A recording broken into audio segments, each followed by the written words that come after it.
Assalamualaikum warahmatullahi wabarakatuh.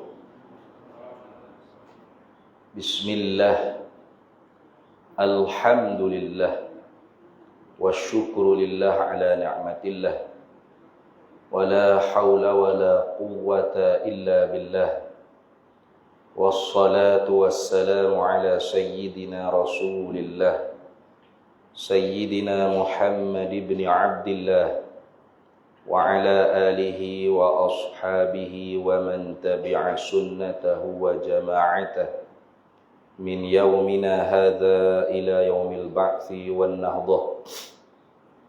Amma ba'du, faqad qala Allah ta'ala fil Qur'anil 'azim wa huwa asdaqul qailin. A'udzu billahi minasy syaithanir rajim. Bismillahirrahmanirrahim. Ya ayyuhalladzina amanu qu anfusakum wa ahlikum nara waquduhan nas wal hijarah 'alaiha malaikatun ghilazun shidadun la ya'sunallaha ma amarahum wa yaf'aluna ma yu'marun. Wahai orang-orang yang beriman, mereka itu wajiblah mereka itu menjaga akan diri mereka itu dan ahli keluarga daripada kena bakaran api neraka. Yang mana neraka bahan bakarannya ialah manusia dan batu-batu sesembahan berhala ketika mana di dunia. Dan yang menjaga neraka tersebut ialah malaikat yang tidak boleh kompromi dan begitu sekali bengis, tidak reti untuk derhaka dengan Allah Ta'ala. Mereka buat apa sahaja yang diperintah oleh Allah Subhanahu Wa Ta'ala. Sadaqallahu maulana al-azim. Alhamdulillah, para hadirin sekalian, pertama-tama syukur kehadrat Allah Subhanahu Wa Ta'ala. Diberi lagi kepada kita peluang untuk kita masih lagi boleh berhimpun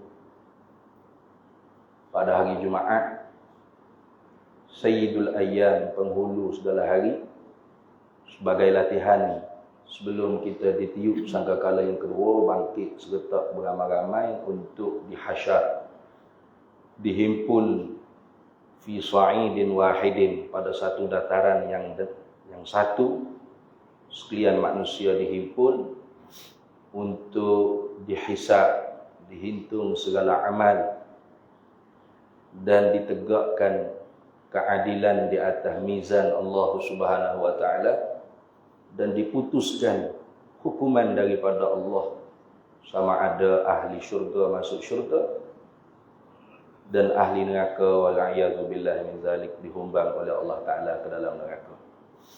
Ayat yang membaca tadi, Allah Ta'ala firman kepada kita yang beriman, perintah daripada Allah supaya jaga diri kita.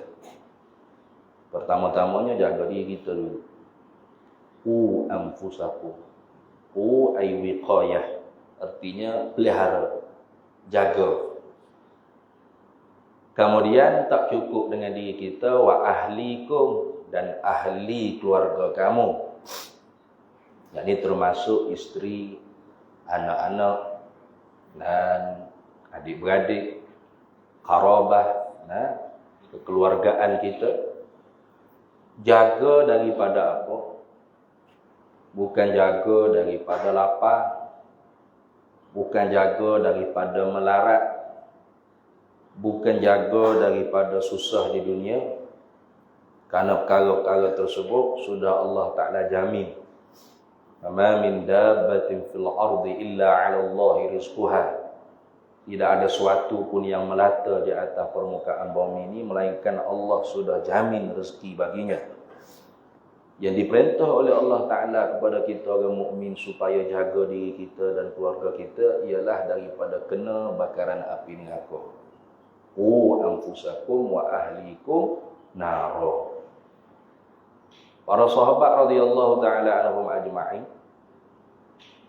bila tahu ayat ni, Mereka tanya kepada sepupu Nabi kita Muhammad sallallahu alaihi wasallam, yaitu Abdullah bin Abbas radhiyallahu taala anhuma. Seorang yang didoakan oleh Nabi, Allahumma faqihhu fid din wa 'allimhu ta'wilih. Ya Allah ya Tuhan, beri faham akan Abdullah ni dengan agama dan berikan pengetahuan tentang takwilannya di dalam Al-Quran. Maka sebab itu Abdullah bin Abbas dikenali dengan Ra'isul Mufassir, ketua bagi ulama-ulama tafsir. Sahabat tanya, bagaimana ya Abdullah nak jaga diri kita dan keluarga kita daripada kena bakaran api neraka? Jawab Abdullah bin Abbas, faqihuhum fiddin. Beri faham mereka itu dengan agama. Itu. Artinya beri faham dengan agama, pelajari sehingga faham. Itu. Bukan hanya semata-mata semangat dengan agama, tidak. Nah, semangat itu penting, tetapi mesti didasari dengan ilmu. Nah, kalau semata-mata ghirah, semangat tanpa didasari dengan ilmu, nanti mudah diperkotak-katikkan oleh orang yang mempunyai niat-niat yang tidak baik.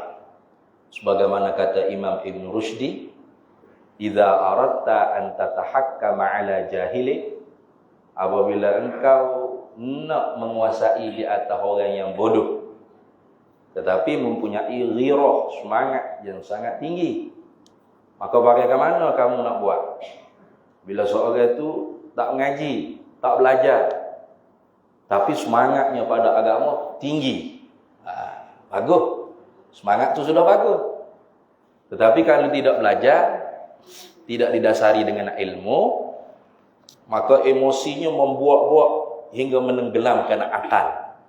Maka caranya kalau kita nak menguasai orang-orang seperti ini, fa'alaika an tataghallafa kulla batilin bighilafin diniyin. Maka wajib atas engkau tu membalut akan setiap kebatilan itu dengan balutan yang dibangsakan pada agama. Nescaya orang jahil itu mudah untuk dikuasai dia.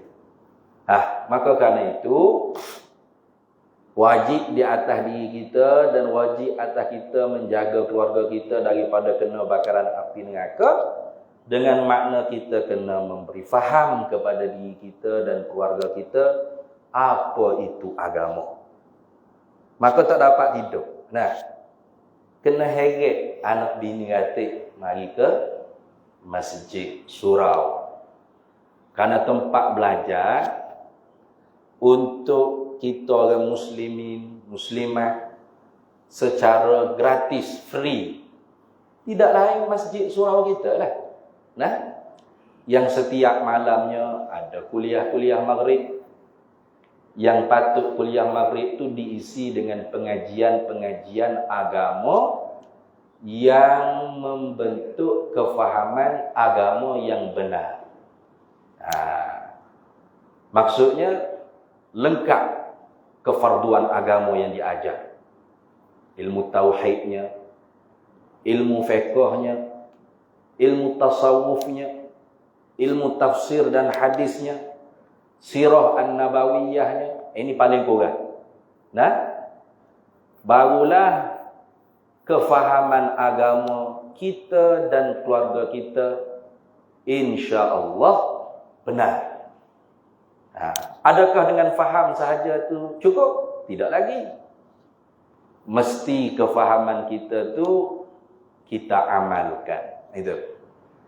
Karena ilmu mesti nafi'un, yang bermanfaat. Apa ilmu nafi'? Yani ilmu yang berguna. Bagaimana ilmu yang berguna? Yani kegunaan ilmu itu untuk diamal. Bukan semata-mata dirayah dan riwayah. Bukan semata-mata untuk dicerita. Diajar. Boleh cerita. Boleh bagi, kata panggil. Boleh yuya-yuya. Tapi amalnya kosong. Tak ada itu. Itu dia panggil ilmu ghairu nafi'. Nabi kita Muhammad sallallahu alaihi wasallam minta berlindung dengan Allah Taala. Nah, Allahumma inni a'udzubika min ilmin la yanfa'. Allahumma ya Allah Tuhan, inni sesungguhnya aku a'udzubika, aku minta berlindung dengan Engkau. Min ilmin, daripada ilmu, dapat ilmu. Rajin mengajinya. Nah, tak pernah miss kuliahnya. Kitab pun bawa senantiasa. Tapi ilmin la yanfa', ilmu yang tidak berguna. Apa? Yani ilmu yang tidak diamalkan. Nah, ada ilmu tapi tidak beramal. Jadi tak sudah juga dengan mengaji saja, faham saja, mesti berusaha untuk beramal. Nah, mesti diusaha untuk beramal. Kalau tidak, jadilah ilmu kita tu ghairu nafi'.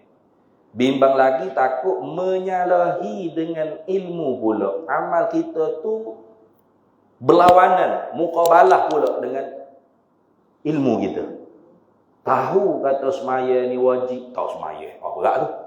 Nah, tahu kata fadilat di saf yang pertama ni lebihnya masya-Allah. Tahu? Nah, Nabi kata lau ya'lamun nasu ma fi saffil awal wan nida. Kalau manusia ni tahu apa ya Allah Ta'ala nak bagi yang duduk di saf yang pertama dan jadi muazzin yang melaungkan azan, pasti manusia akan buat pilihan raya kalau tak mampu duduk di saf yang pertama dan tak boleh jadi muazzin. Dan kita pun tahu, tapi mari awal-awal pun duduk belakang-belakangnya dan nah, tahu tapi biarlah. Nah, banyak dah pahala biar. Nah, nyanyi gitu dah. Mesti beramal. Tapi beramal ni ialah kena kepada taufik daripada Allah Taala juga. Bukan senang dah. Nak mengaji tu pun susah dah. Jangan kata nak beramal. Nah, yang beramal tu pula mesti kena ikhlas. Sebab itulah ada dalam sebut dalam satu hadisnya, annasu halaku, bermula manusia tu binasa agamanya, illa alimun, melainkan orang yang alim. Wal alimuna halaku, dan orang alim juga binasa agamanya. Illa amilun, melainkan yang beramal dengan ilmu yang dia tahu. Wal amiluna halaku, orang yang beramal dengan ilmu pun masih lagi celaka. Itu illal mukhlisu, melainkan orang yang ikhlas di dalam amalnya. Ini apa ya? Maka soal ikhlas ni kita tak boleh nak menghukum manusia. Kita hanya boleh menghukum diri kita sendiri. Karena tu kalau rahasia kita dengan Allah Subhanahu Wa Taala. Nahnu nahsabu bizawahiri, kita manusia ni boleh buat kira yang zahir saja. Zahirnya orang ni mari jemaah, orang mari dengar orang mengajar, orang mari mengimarahkan masjid, surau. Ini orang kita orang baik, bagus, orang soleh. Tapi soal dia ikhlas, kata ikhlas, itu wallahu yatawallas sarair. Itu urusan diserah kepada Allah. Allah lah yang menilai, yang menghitung apakah yang tersembunyi di dalam batin-batin hati kita. Wa asirru qawlakum aw ijharu bih innahu alimun bidzatis sudur. Kamu wa asirru, kamu memperlahankan suara kamu. Nah, la ilaha illallah. Slow. Aw ijharu bih, atau kuat la ilaha illallah. Tapi di Tuhannya tak ada beza. Innahu alimun bidzatis sudur. Sesungguhnya Allah Maha mengetahui apa yang tersembunyi di dalam dada-dada kita manusia. Maka sebab tu jangan kita buat kira dengan pandangan-pandangan manusia.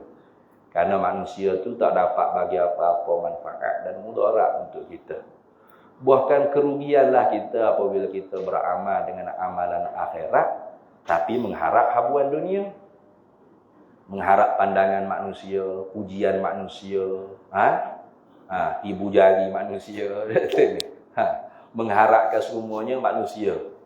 maka rugi. Wa khasira hunalikal mubtilun. Bila ruginya?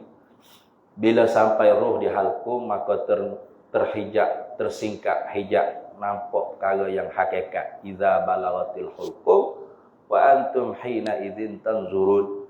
Apabila sampai roh di halkum kita, maka ketika itu kita akan melihat perkara yang sebenar. Itu sebenar.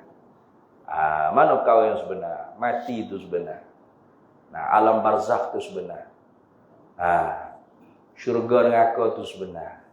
Nah, soal muka nakir di dalam kubur itu sebenar. Sebenar. Al-haq.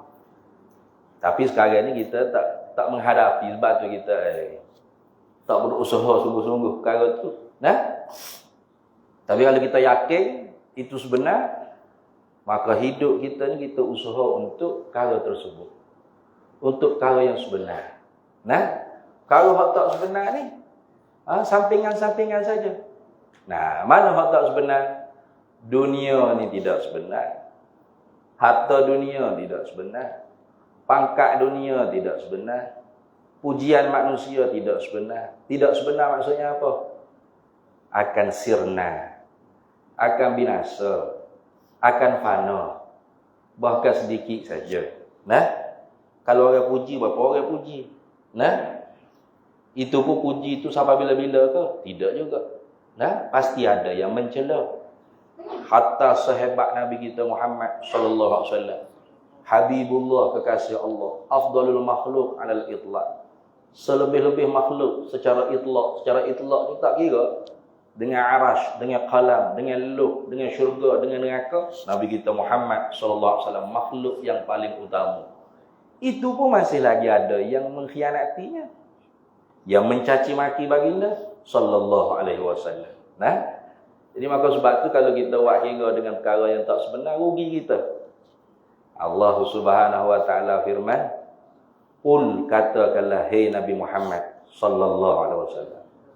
Qul ni mana amal. Suruh, kata, ceramahlah, campinglah, royaklah, iklanlah. Nah, macam kita duk tengok video tu ke? Kita nak tengok video benda lain. Pak, nyata ubik atau menata ni orang tengok benda. Nyata ubik video dia dah. Dia rasa dia kena kena royak. Padahal tak ada dek pun Tuhan suruhnya. Nah, ni hak Tuhan suruh. Qul, katakanlah hai Nabi Muhammad sallallahu alaihi wasallam. Nabi Muhammad sore kena kata. Kalau Nabi Muhammad sore kena kata, tak kata dalam lainnya. Dah. Walaupun tu ayatnya perintah untuk Nabi Muhammad sallallahu alaihi wasallam suruh kata, tetapi kita ni sebagai umat Nabi Muhammad sallallahu alaihi wasallam termasuk orang yang menyambung perkataan Nabi sallallahu alaihi wasallam. Nabi sudah kata dah, kita sambung lagi, camping lagi, panjaikan lagi. Qul, katakanlah hai Nabi Muhammad sallallahu alaihi wasallam. Royaklah, campinglah, ceramahlah, iklanlah, walau manusia benci, puak, nanah telinga sekalipun. Qul mata'ud dunya qalilun. Mu kena ceramah juga, mu kena camping juga, mu kena royak juga. Mata dunia bermula mata. Harta benda dunia itu sedikit, qalil, sedikit. Bahkan aqallu minal qalil, yang paling sikit daripada yang paling sikit. Nah, Sayyidina Ali bila dia tengok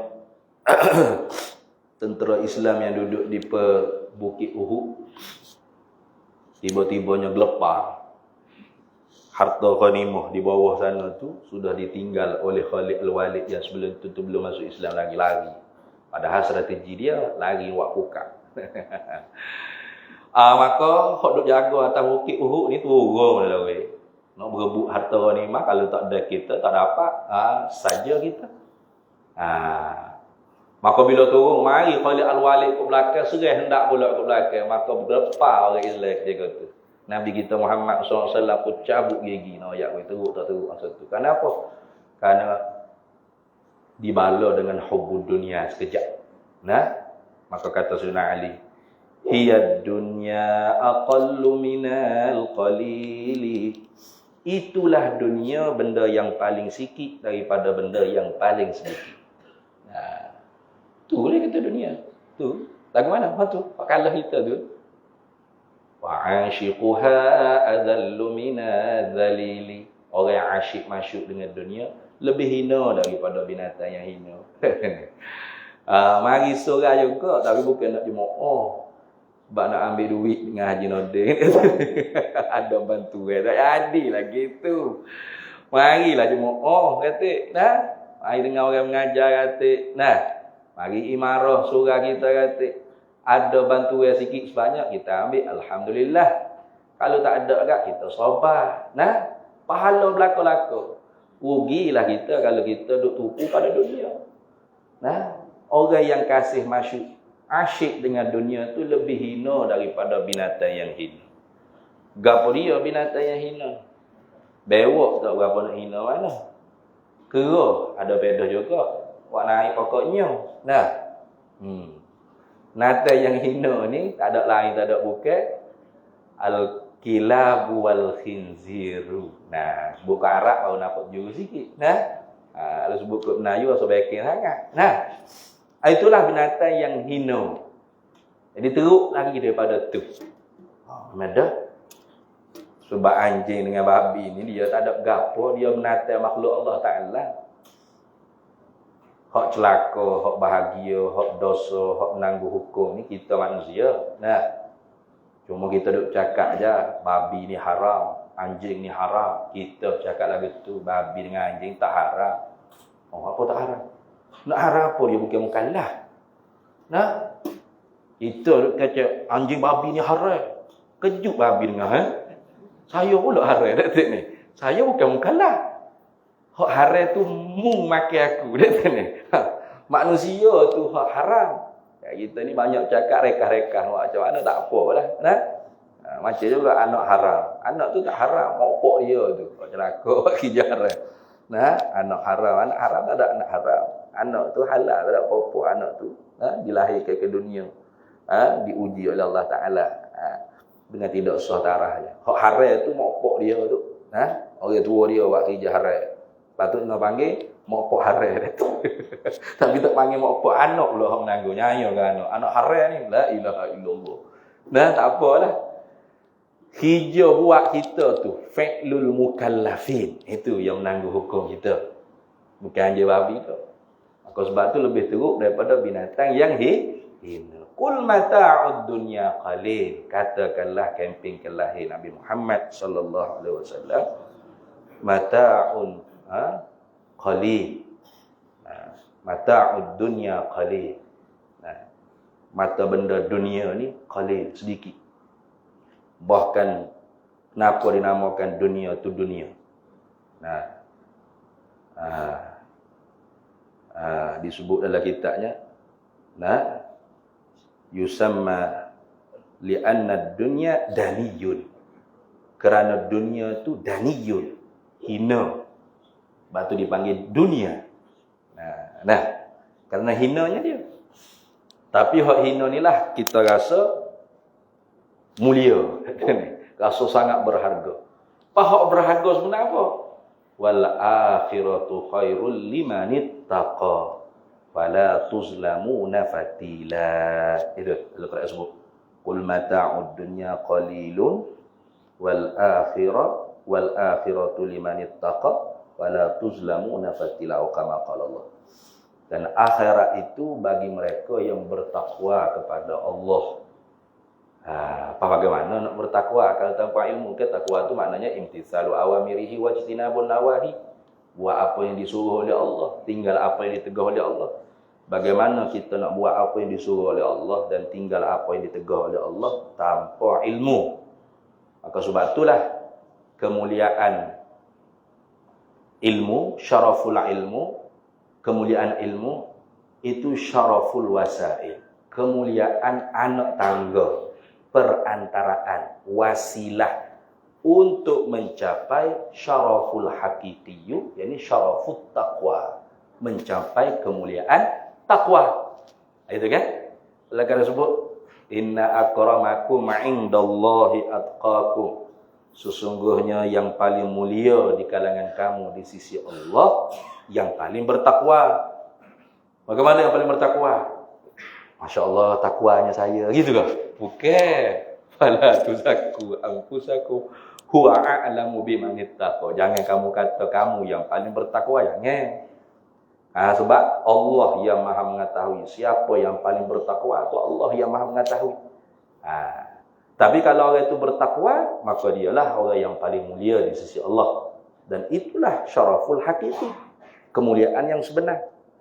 Sehingga istri-istri Nabi pun ditaklikkan kemuliaannya dengan takwa. Kayak gitu. Ya nisa'an nabiyyu lastunna ka ahadim minan nisa' ini taqaitunna. Kayak gitu. Wahai istri-istri Nabi, kalian tu tidak sama dengan perempuan-perempuan yang lain. Tak sama tu sebab jadi istri Nabi ke? Tidak. Ini taqaitunna. Kalau kalian bertakwa pada Allah. Bukan semata-mata jadi istri VIP, bukan.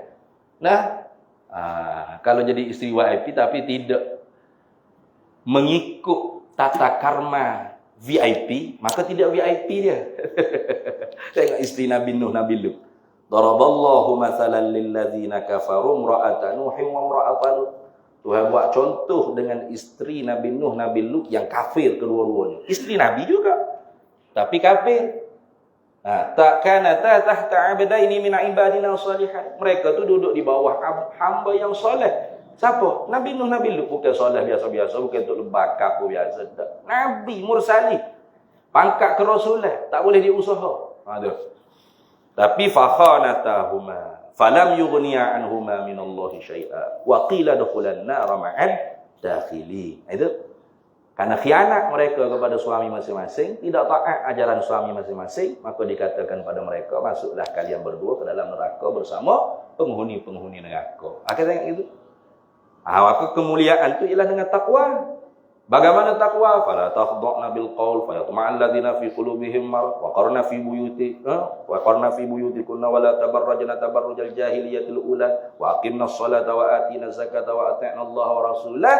Innama yuridullahu liyudhhiba ankumur rijsa ahlal baiti wa yutahhirakum tathhira. Dengan sebab takwa itu Tuhan bersih. Itu makna ahlul bait. Nah, maknanya kullu mu'minin taqiyyin. Tiap-tiap orang mukmin yang bertakwa pada Allah. Macam kita ni mukmin juga, tapi asiyan. Kita ni kullu mu'minin juga, tiap-tiap orang mukmin juga, tapi asiyan, yang bermaksiat kepada Allah, beriman dengan Allah, tapi kadang-kadang semaya, kadang-kadang qada, kadang-kadang tak semaya, kadang-kadang hidup main gitu. Nah, mari insah gak jerit mentah lepas tu loleng pula, yoya pula cocok kita pula. Kita dia panggil mukmin asi.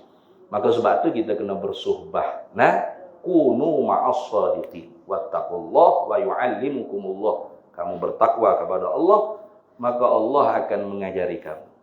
Kenapakah kita kena sedar bahawasanya wal akhiratu liman ittaqa. Akhirat tu bagi orang yang bertakwa, wala tuzlamuna fatila, dan kalian tu tidak dizalimi sedikit pun. Ainama takunu yudrikumul maut. Di mana saja kamu berada, kamu akan mendapat akan kematian. Walau kuntum fi burujin musyayyadah. Walaupun kalian itu bersembunyi di dalam peti besi yang sangat kukuh.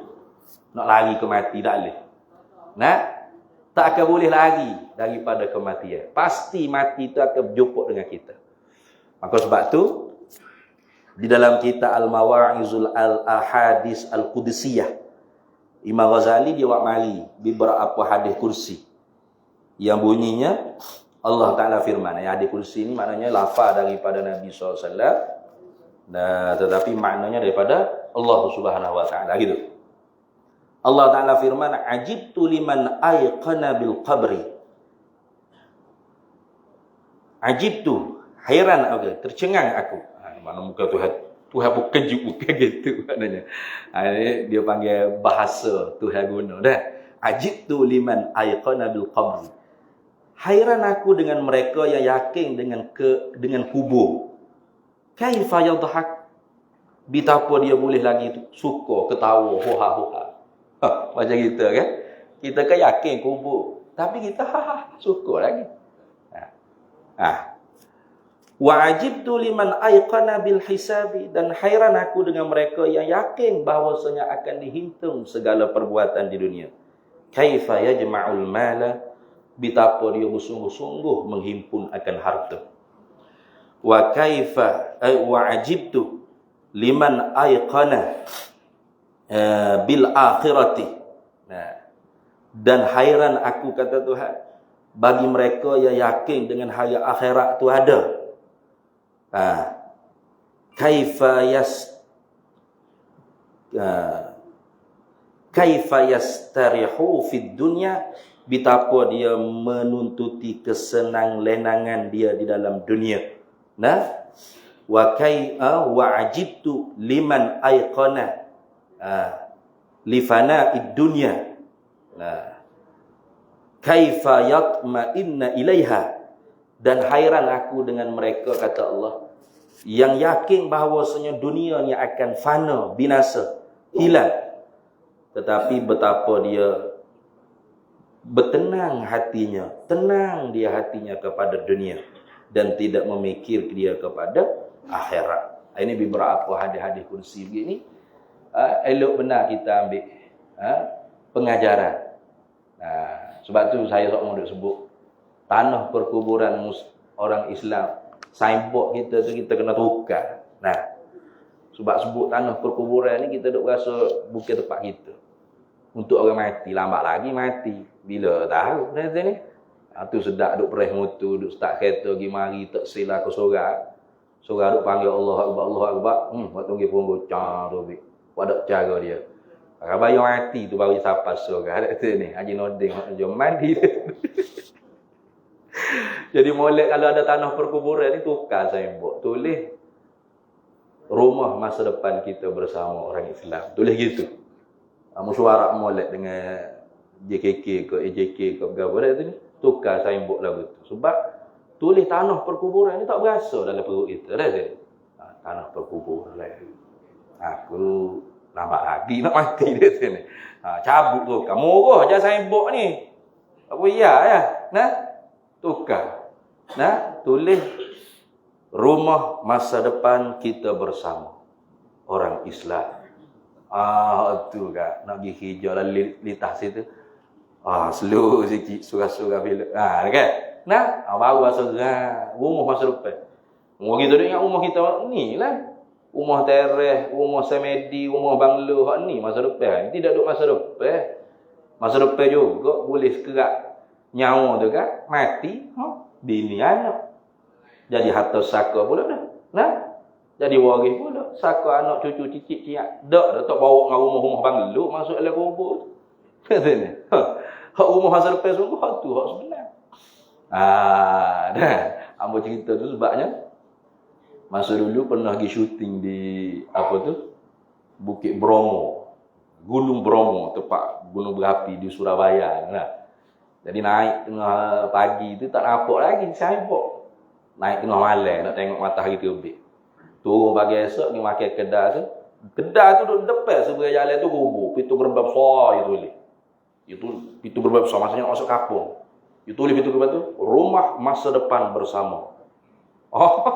Kita nak makan tu tak selera dulu. Makan sikit je tak selera. Allah, masa depan tu. Bawah tu ada rumah tak ada lah. Batu ni sel saja. Baru iya. Ni baru pak masuk dia panggil qaulan baligha. Perkataan yang pak masuk jejak lembut gitu. Tapi sekejap lah lepas tu korek pula dan orang itulah manusia. La yusamul insan illa linisyan. Tidak dinamakan manusia tu manusia melainkan kerana lupa. Maka sebab itulah saya jadi ingat. Sebab tu tazkirah mana ingat. Benda kita tahu dah. Fazakir fa inna zikratan fa'ul mu'minin. Bukan di sini tempat belajar, bukan. Ngaji ni kena ada kitab, kena ada guru, kena ada manhaj, kena ada disiplin, bi'ah. Murid itu tempat belajar. Kita sebelum Jumaat ni bukan belajar, dia panggil tazkirah. Fazakir fa inna zikratan fa'ul mu'minin. Beri peringatan oleh muhyi Nabi Muhammad kerana dengan peringatan tu dapat manfaat besar bagi orang yang benar-benar sempurna imannya.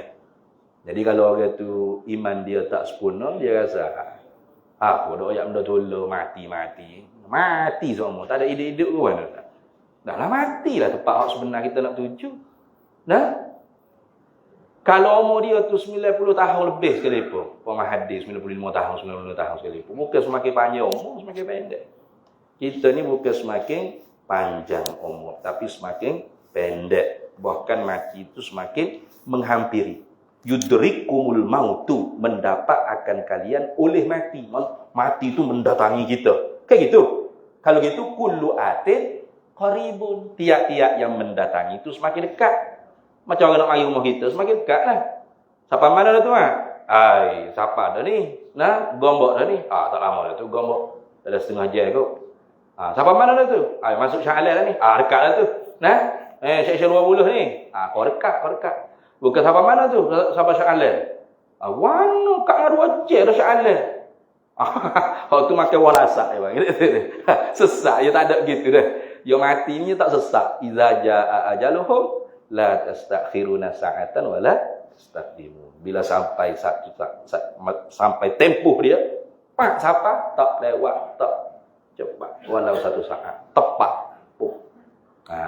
Entah lepas ni ke, lepas Jumaat ni, tengah Jumaat ni ke, wallahu a'lam. Allah yang Maha mengetahui tempoh kita. Maka kerana tu Nabi kata apa nama tu dalam hadis sebut tu, ka'annaka tamutu ghadan i'malu fil akhirati ka'annaka tamutu ghadan. Kamu beramallah untuk akhirat kamu seolah-olah kamu nak mati esok. Nak mati esok maksudnya tak ada dah ni. Inilah Jumaat terakhir, inilah Zuhur terakhir, inilah Asar terakhir. Ini duk main terakhir semua sebab mati dah esok. Duk main gitu. Bukan maksudnya dah nak mati dah esok, relax lah. Begitu. Wa'malu fid dunyaka ka'annaka ta'ishu abada. Kamu beramal untuk dunia kamu seolah-olah kamu nak hidup selama-lama. Maksudnya apa? Tak dapat hari ini mungkin esok, tak dapat esok mungkin lusa, tak dapat lusa mungkin tulak, tubing. Gitu. Ada juga orang putar belik makna hadis tu kata, beramal untuk dunia kamu seolah-olah kamu nak hidup selama-lamanya. Kena sungguhlah sikit. Rumah menang sosok macam istana kata ni. Tu kan. Tak semaya tak tepuh seorang dengan masjid apa lah dianya. Kenapa? Beramal untuk dunia, untuk hidup selama-lama. Salah faham tu. Dan beramal untuk akhiratmu tu untuk seolah-olah kamu nak mati dah esok. Jadi nak mati dah esok kan relax lah. Semaya sikit-sikit sudah dah. Nak mati dah esok. Salah tu. Jauh putar belik hadis tu. Maksudnya kalau beramal akhirat kamu untuk seolah-olah kamu nak mati esok, maka perelokkan tahsin ibadah. Mana perelokkan ibadat kamu. Kerana tak ada dah, seolah-olah inilah hak terakhir. Akidah kamu perelokkan, percantikkan biar tepat dengan akidah Ahlussunnah wal Jamaah. Kayak gitu. Ibadat kamu biar sempurna, biar tip-top, biar kemah, jemaah, biar tahu rukun syarat, syarat kedua imam. Hukum-hukumnya. Itu semua tu tak dapat tidak dengan ilmu. Itu. Adapun hijau dunia kita, tak dapat hari ini, mungkin esok, mungkin lusa, mungkin tulak, mungkin tu. Mungkin hidup selama-lama kan. Gitu. Barulah kita tu boleh beramal dengan benar hadis Nabi sallallahu alaihi wasallam. Jadi cukup setakat tu. Pukul 1 ada 5 minit lagi. Karena kita ni ada pengumuman juga sebelum Haji Nordin nak umum, abang dulu umum. Jadi untuk pengetahuan para hadirin semua, pada bulan Ramadan hari itu alhamdulillah kita punya kutipan untuk pembinaan Masjid Raudhatun Nahdiyin kita tu dapat 180,000. Jadi 80,000 tu ada seorang hamba Allah daripada Sungai Buloh dia seorang tu 80,000. Jadi kita tu tak sampai target untuk dapatkan package daripada kontraktor kubah 380,000. 380,000 tu kita kena bayar 150,000 pendahuluan, lepas tu baki lagi ikut nak bayar berapa-berapa. Itu hak dia punya janji lah. Tapi kita tak dapat tu. Kerana kalau kita bayar 150,000 tinggal 30,000 ni nak berapa? Jadi kita pun tak boleh nak ambil package tu, kita tetap ambil kubah. Mihrab dengan mimbar. Itu pun kita masih lagi tak cukup 80,000 yang kita kena bayar. Sepatutnya selesai dia pasal kita nak habis lalu. Bila dia nak pasal? Bulan ni. 10 hari bulan hari Sabtu ni bergeraklah bagainya daripada Johor sampai ke Sungai Buloh ni. Jadi daripada Jepara bagai-bagai masuk ke Malaysia. Jadi dia akan mari pasal mungkin dalam seminggu. 5 hari je sebenarnya mari pasal. Ambo minta supaya pasal lewat sikit. 2 minggu. Karenanya tak cukup duit lagi. Kita boleh bayar pendahuluan je. Orang panggil down payment je boleh bayar. Nah. Jadi kita kena bayar 80,000 tu sepatut habis dia pasal kena bayar lalu. Tapi ambo merayu supaya ditangguhkan bayaran tersebut sampai ke bulan 7. Jadi bulan 7 sama ada awal bulan 7 ke tengah bulan 7 kita kena bayar 80,000 lagi. Jadi minta-mintanya pada hari ni boleh 80,000 lah buat kita ni. Dah insya-Allah ni. Kerana insya-Allah pada akhir bulan ni ataupun awal bulan 7 ni pelajar-pelajar kita akan berpindah ke tanah tersebut. Lepas pada ni ambo tak umum gapo dah. Tak umum gapo dah lah. Pelajar kita pindah ni tabung kita tu jadi satu hala. Ambo duk umum semua tu sebab berat bebannya ni dari 2 hala lagi. Jadi doa-doakan mudah-mudahan pada Jumaat hari ni kita dapat 80,000 untuk bayar tersebut. Hak tu kubah saja. Baik lagi hak lain sebenarnya. Cermin, pintu, wiring, tarik wiring saja 30,000. Gapo lagi? Siling. Parut-parut saja. Tapi hak tu tak apalah. Muka bukan kontraktor buat sendiri dengan saing-saing. Boleh bayar sikit-sikit, ada bayar sikit-sikit gitu. Kemudian yang keduanya, ambo nak jemput selalu lah. Ini surat jemaah kita ni kepada ahli jawatan kuasa Surau An-Nur, fardu ain kena mari. Kenduri kesyukuran pada 29 Julai. Julai bukan Jun. Nama hari Jun juga. Julai lah, hari Sabtu. Makin tengah hari. Pukul 12 sampai pukul 6. Ni. Kemudian jemaahnya fardu kifayah. Jadi AJK fardu ain. Jadi hamba akan serah kepada Haji Nordin nanti, hak jemaah tepek, hak ahli jawatan kuasa sipek. Ini tanda kesyukuran dan supaya AJK pun boleh tengok hadir itulah pembinaan yang kita buat tu hasil daripada sumbangan jemaah semua dalam tabung-tabung hak kita bawa setiap kali kita kuliah. Jadi doa-doakan mudah-mudahan berjalan lancar walaupun sekarang ni progresnya berhenti kerana duit habis licin. Ada 7,000 yang ada dalam. Kita berhutang dengan tukar bayar gaji 10,000 tak bayar lagi. Jadi doa-doa mudah-mudahan berjalan lancar segala urusan dan pahala wakaf tersebut jadi berkekalan insya-Allah. Itu saja wallahul muwaffiq ila aqwamit thariq. Wassalamualaikum warahmatullahi wabarakatuh.